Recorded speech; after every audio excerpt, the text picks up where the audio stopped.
There's some people, they see the law as their master. And Paul is preaching against this. There were people in this church who they had embraced the gospel of Jesus. They loved Jesus, but they're teaching that true salvation, true redemption came from embracing Jesus and the law. So I've got to have both. And so their salvation didn't come from Jesus. It came from Jesus and doing something else. And so you've got to trust Jesus and you've got to keep all the feasts. You've got to trust Jesus and you've got to be circumcised. You've got to trust Jesus and you've got to keep all the ceremonies and the rituals intact. So they're saying we embrace Jesus, but you've got to keep the law. And they're struggling and they're failing in doing that. And I'm telling you guys, I've been there. I've been there a number of times.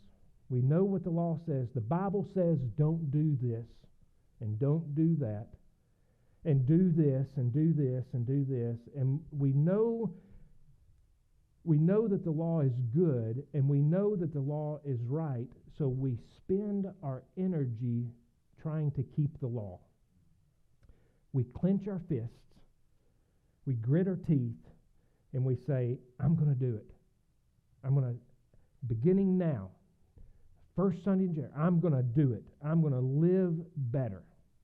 And we make a resolution, and we're going to say, I'm not going to sin anymore. I'm not going to live that way. I'm not going to fall into that sin anymore. And the more we struggle, the more we sink.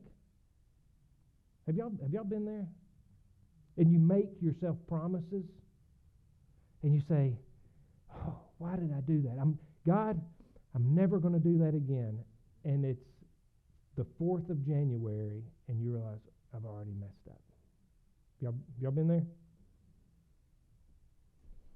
It's like a man in quicksand. Knows he's sinking, and he struggles to get out, and his very struggle is what actually brings him down.